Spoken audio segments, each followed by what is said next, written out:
ஞானானந்தமயம் தேவம் நிர்மலஸ்படிகாகிருதியும் ஆதாரம் சர்வ வித்யானாம் ஹயக்ரீவம் உபாஸ்மகே. நேர்கள் அனைவருக்கும் அஸ்ட்ரோகே செய்யங்காரின் பணிவான நமஸ்காரங்கள். மாத பலன் குரோதி வருஷம் மார்கழி மாதத்தினுடைய பலன், அதாவது 16/12/2024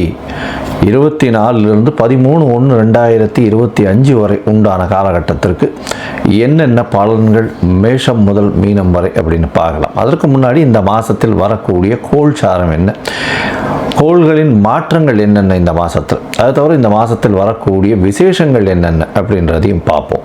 அதற்கு பிறகு ஒரு ராசியாக வரிசைப்படுத்தி இந்த மாதத்தினுடைய பலன்களையும் இந்த மாதத்தில் சந்திராஷ்டம நாட்கள் என்னன்றதையும் பார்க்கலாம். இந்த மாதத்தினுடைய கோள்சாரம் அப்படின்னு பார்க்கும்பொழுது காலபுருஷ தத்துவத்தின் 2வது ராசியான ரிஷபத்தில் குரு வக்கரகதியில், கடகத்தில் செவ்வாய் வக்கரத்தில், கன்னியில் கேது, விருச்சிகத்தில் புதன், சூரியன் மார்கழி மாதம்ன்றதுனால தனுசு மாதம் தனுசு ராசியில், சுக்கிரன் மகரத்தில், கும்பத்தில் சனி, ராகு மீனத்தில் இருக்க. இந்த மாதம் மாத கிரகம்னு சொல்லக்கூடிய சூரியன் தனுசுக்கு வந்ததிலிருந்து தனுர் ராசி தனுர் மாதம் ஆரம்பமாகுது.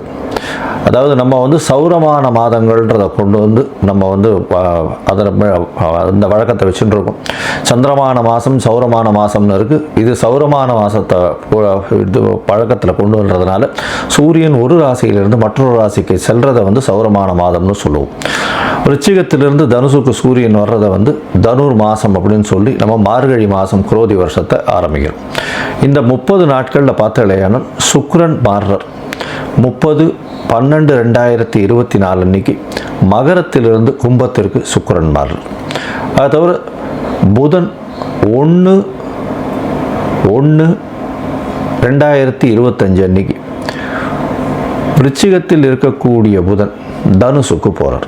இது இந்த மாதத்தினுடைய மாத கிரகங்களுடைய மாற்றம். பொதுவாகவே மாத கிரகங்கள்னு சொல்லக்கூடியது சூரியன், செவ்வாய், புதன் மற்றும் சுக்கிரன், இந்த 4 கிரகங்கள். இதில் செவ்வாய் இந்த மாதத்தில் மாற்றங்கள் இல்லை, அவர் வக்கரகதியில் இருக்கார். நீச்சம் பெற்று போய் வக்கரகதியாக இருக்கிறது ரொம்பவும் விசேஷம். சரி, இந்த மாதத்தில் என்னென்ன விசேஷ நாட்கள் வருது அப்படின்னு பார்த்தாலேயானால் 17ஆம் தேதி 17/12/2024 அன்னைக்கு பார்த்தாலேயானால் இது ஸ்ரீ ரமண மகரிஷியினுடைய 145வது ஆராதனை, அதாவது 145வது ஜெயந்தி அன்னைக்கு. அது ரொம்பவும் பெரிய விசேஷம். ரமண மகரிஷி தெரியாதவங்களே கிடையாது, ரொம்ப பெரிய விசேஷத்தை, அதாவது பெரிய மகானவர். இந்த மாதத்தில் 23/12/2024,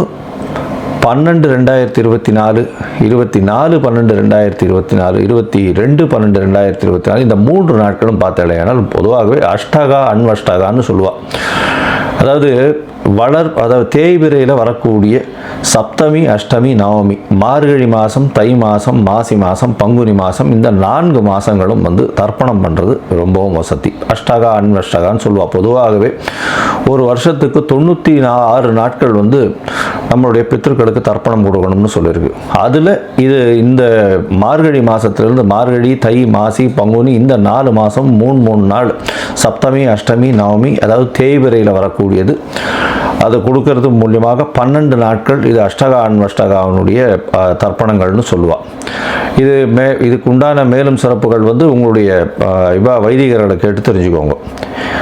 இந்த மாதத்தில் வரக்கூடியது பார்த்தாலேயானால் 25ஆம் தேதி அன்னைக்கு 25/12/2024 அன்னைக்கு காஞ்சி காமகோடி பீடாதிபதி, அதாவது அவருடைய மகா பெரியவர்களுடைய ஆராதனை வருது. அது ரொம்ப பெரிய விசேஷம். அதற்கு பிறகு 30ஆம் தேதி அன்னைக்கு 30/12/2024 அன்னைக்கு அமாவாசை மற்றும் இந்த மாதத்தில் வரக்கூடிய மூல நட்சத்திரம். அதனால் மார்கழி மூலம் ரொம்ப பெரிய விசேஷம், அனுவ ஜெயந்தின்னு சொல்லக்கூடியது. அதனால் ரொம்ப பெரிய விசேஷம் மார்கழி மூலம். இந்த மாதத்தில் பார்த்தாலேனால் 1/1/2025 ஆங்கில புத்தாண்டு, அதாவது உலகம் எங்கும் சிறப்பாக எடுத்துக்கொள்ளக்கூடிய ஃபினான்ஷியலாக மாற்றங்கள் ஏற்படுத்தக்கூடிய விஷயங்கள். அதனால் இந்த கேலண்டர் இயர்னு சொல்லக்கூடிய 1/1/2025 உலகம் மொத்தம் கொண்டாடப்படக்கூடிய ஒரு விசேஷம். இந்த மாதத்தில் அதாவது 10/1/2025 வைகுண்ட ஏகாதசி, அதாவது மிகவும் சிறப்பான விஷயம்னு சொல்லக்கூடியது வைணவ சம்பிரதாயத்தில் ஏகாதசி, அதுலேயும் வைகுண்ட ஏகாதசி, சொர்க்கவாசல் தள்ளினவுடனே சொர்க்கவாசல் போயிட்டு வர்றது ரொம்பவும் விசேஷம். வைகுண்ட ஏகாதசி அன்னைக்கு உபவாசம் இருக்கிறது ரொம்பவும் விசேஷம். இந்த காலகட்டத்தில் ஸ்ரீரங்கத்தில் ரொம்ப பெரிய ஏற்றத்தோடு இருக்கக்கூடிய காலகட்டமாக இருக்கும். வைகுண்ட ஏகாதசி ரொம்பவும் விசேஷமான ஒரு விஷயம். இந்த மாதத்தில் பார்த்தாலேயானால் 11ஆம் தேதி கூடாரை வெல்லும் சேர் கோவிந்தான்ற பாசுரம் 27வது பாசுரம். அதாவது இந்த மாதம் மொத்தமே பார்த்தாலேயானால் ஆண்டாள் நாச்சியாருக்கு உண்டான மாதம் மார்கழி மாதம். பொதுவாகவே மார்கழி மாதம்னு சொல்லக்கூடியது தேவர்களுக்கு, அதாவது இந்த லட்சுநாயனம்ன்றது ராத்திரி ஈவினிங் டைம், அதாவது ராத்திரி பொழுதுன்னு சொல்லக்கூடியது. இது அதிகாலை பிரம்ம முகூர்த்த நேரம்னு சொல்லக்கூடியது. ஏன்னா இதுக்கு அடுத்த மாதம் பார்த்தாலேயானால் தை மாதம் வந்துடுறது, உத்தராயணம் பிறந்துடும். அதனால் இது பிரம்ம முகூர்த்த காலம்னு சொல்லக்கூடியது இந்த மார்கழி மாதம். அதனால் எல்லாரும் கார்த்தால ஒரு 4 மணி 4:15 மணிக்கே எழுந்து திருப்பாவை சொல்கிறதும் திருவம்பாவை சொல்கிறதும் ரொம்ப விசேஷம். ஆண்டாள் நாச்சியார் 12 ஆழ்வார்களில் அவரும் ஒருத்தர். அதாவது ஒரே ஒரு பெண் ஆழ்வாராக இருக்கிறது பெரிய விசேஷத்தை கொடுக்கும். அவர் சொன்னது இந்த திருப்பாவை 30 சொல்கிறது ரொம்ப விசேஷம். இந்த 27வது பாசுரம் பெரிய விசேஷத்தை கொடுக்கக்கூடியது. கூடாரை வெல்லும் சேர் கோவிந்தான்ற பாசுரம் அது இந்த 11ஆம் தேதி 11/1/2025 அன்னைக்கு வருது. 13ஆம் தேதி போகி பண்டிகை. அது தவிர போகி பண்டிகைன்னா இந்த மாதம் முடியறது. 14ஆம் தேதிக்கு மகர சங்கராந்தி ஆரம்பிச்சுடுறது, தை மாதம் ஆரம்பிச்சுடுறது. 13ஆம் தேதியோட இந்த மாதம் முடிஞ்சுடுறது. இந்த மாதம் மொத்தமே ரொம்பவும் விசேஷமான நாட்களாகவே இருக்கும். ஏன்னா 30 நாட்களும் சிவன் கோவில்லையும் சரி வைணவ கோவில்லையும் சரி ரொம்பவும் விசேஷமாக இருக்கும். வைணவ கோவில் எல்லாவற்றிலும் திருப்பாவை சப்தங்களும் திருப்பாவை பாடல்களும் திருப்பாவை பஜனைகளும் கார்த்தால இருக்கும். சிவன் கோவிலில் பார்த்தாலேனால் மாணிக்கவாசகர் எழுதின திருவம்பாவை ஃபுல்லாகவே போயின்னு இருக்கும். இந்த மாதம் மொத்தமே early மார்னிங் ஒரு 4லேருந்து 4:30க்குள்ளே இந்த காலங்காத்தால் ஓசோன் லேயரும் நல்லபடியாக இருக்கும்னு சொல்லுவாள். அந்த மாதிரி early மார்னிங் எழுந்து வெளியில் போய் அந்த சில்னஸில் இருந்து மூச்சு பயிற்சி பண்ணுறது, அதை தவிர அந்த பஜனையில் சேர்ந்துக்கிறது, இதெல்லாம் உடல் நலத்துக்கு நல்ல ஒரு ஏற்றத்தை கொடுக்கும். இந்த மாதமே ரொம்பவும் வெற்றிகரமான மாதமாகவும் இருக்கும். சரி, இந்த மாதத்தில் மேஷம் முதல் மீனம் வரை, அதாவது மார்கழி மாதம் அந்த குரோதி வருஷத்தில் மேஷம் முதல் மீனம் வரை என்னென்ன பலன்கள் இருக்குதுன்னு பார்ப்போம். அதுக்கு முன்னாடி என்னுடைய மொபைல் நம்பர் கீழே ஸ்க்ராலிங்கில் போயின்னு இருப்போம். உங்களுக்கு அஸ்ட்ராலாஜிக்கல் கன்சல்ட் தேவைப்பட்டதுன்னா எனக்கு ஒரு ஃபோன் பண்ணுங்க. உங்களுடைய date, time, place of birth, உங்களுடைய பெயர் மற்றும் தாய் தகப்பனார் பெயர் அனுப்புங்க. என்னுடைய கட்டணம் என்னன்னு சொல்கிறேன். அந்த கட்டணத்தை அனுப்பினதுக்கப்புறம் உங்களுடைய ஜாதகத்தை போடுறேன். சந்தி இருக்கான்னு பார்க்கணும். உங்களுடைய ஜாதகத்தில் லக்ன சந்தி, ராசி சந்தி, நட்சத்திர சந்தி, நட்சத்திர பாத சந்தி, இதெல்லாம் எது இருக்குது அப்படின்றத பார்க்கணும். ஏன்னா பொதுவாகவே பார்த்தோம்னா எனக்கு தெரிஞ்சவா என்கிட்ட வரக்கூடிய கிளைண்ட்ஸ் எல்லாம் பார்த்தோம்னா 40 வயசு 50 வயசு 60 வயசு ஆகுது. அவளுக்கெல்லாம் பார்த்தோம்னா மிருகசீரிஷ நட்சத்திரம் நினச்சின்னு சொல்லிட்டு இருக்கா. ரிஷப ராசின்னு சொல்லிட்டு இருப்பா, ஆனால் மிதுன ராசியில் இருப்பா. ஏன்னா உடைப்பட்ட நட்சத்திரங்களில் பார்த்தாலேயானால் இந்த பாதங்கள் மாறுபடும் பொழுது பொதுவாகவே அது ராசியும் மாறுபட்டு போயிடும். அதாவது குரு நட்சத்திரம், செவ்வாய் நட்சத்திரம், சூரிய நட்சத்திரம் இதெல்லாம் ரொம்ப பெரிய மாற்றத்தை ஏற்படுத்திடும். அதனால் எந்த ஒரு பாதத்திலையும் மாற்றங்கள் இருந்ததுனால் நிச்சயமான மாற்றங்கள் தெரியும். ஆனால் இந்த உடைப்பட்ட நட்சத்திரங்களில் ராசியே மாறிடும். அப்போ லக்னம் மாற செய்யும். அதனால் எல்லாமே மாறக்கூடியதுனால உங்களுக்கு நல்ல காலம் நடந்துட்டு இருக்கும்னு நினைக்கும் பொழுது அது பிரச்சனையில் இருக்கும். என்னென்னு பார்த்தாலும் சந்தியில் இருக்கும்.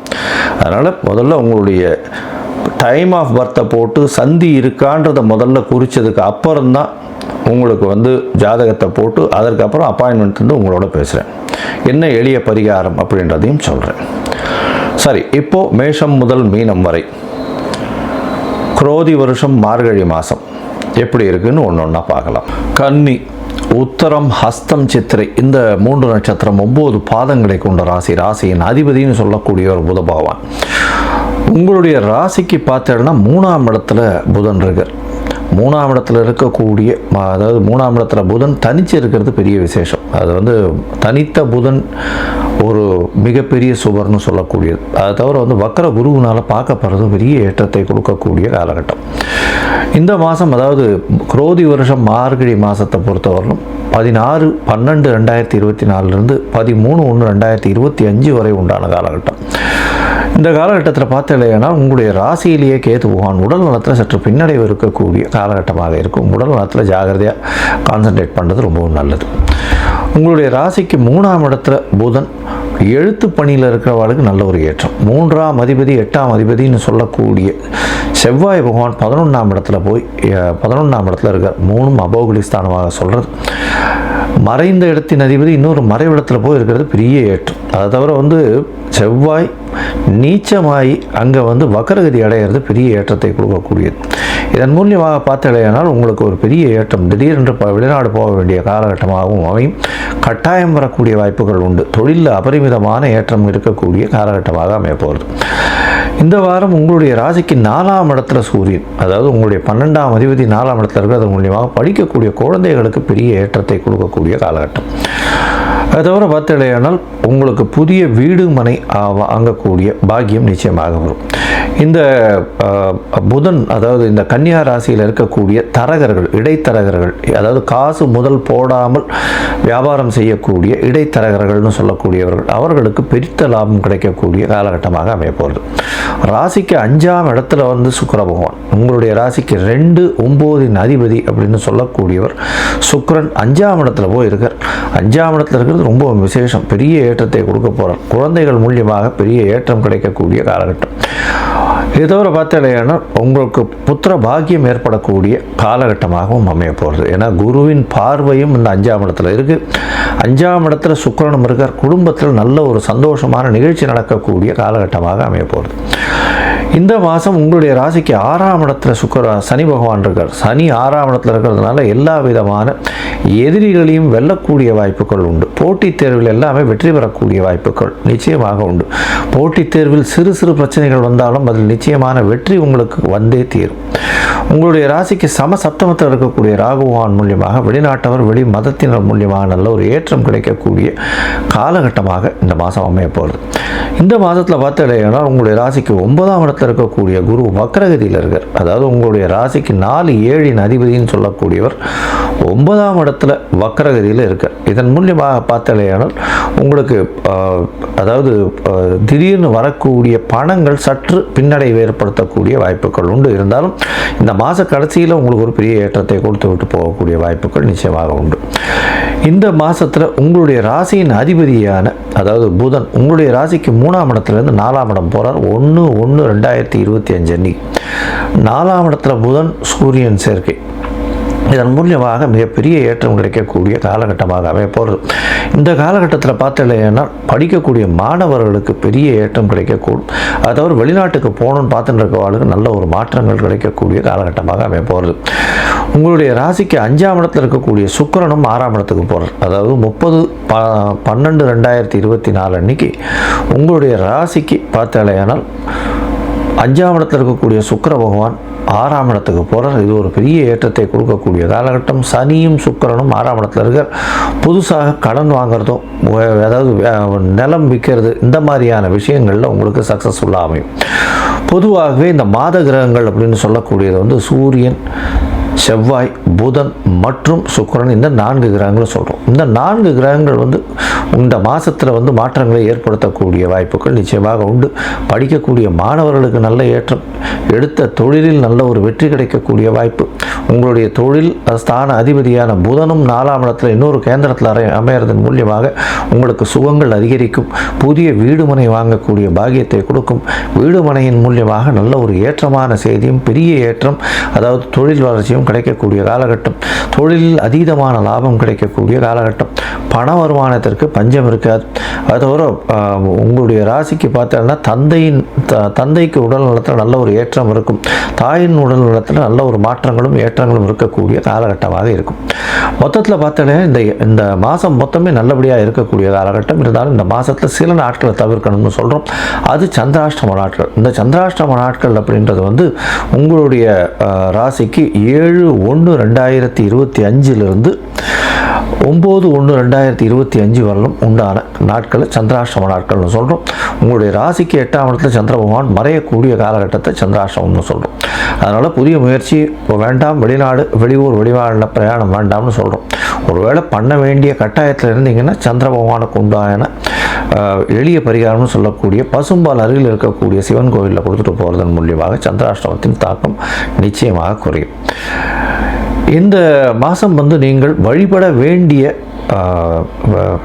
இந்த மார்கழி மாதத்தில் வழிபட வேண்டிய ஒரு கோவில் அப்படின்னா ஸ்ரீவில்லிபுத்தூர் போயிட்டு வாங்க, ஆண்டாளை போய் சேவிச்சுட்டு வாங்க. ஆண்டாளை சேவிச்சுட்டு அங்கே ஒரு புஷ்ப மாலை ஒன்று போட்டுட்டு சேவிச்சுட்டு வாங்க. உங்களுக்கு எல்லா விதமான ஏற்றங்களும் நிச்சயமாக கிடைக்கும்.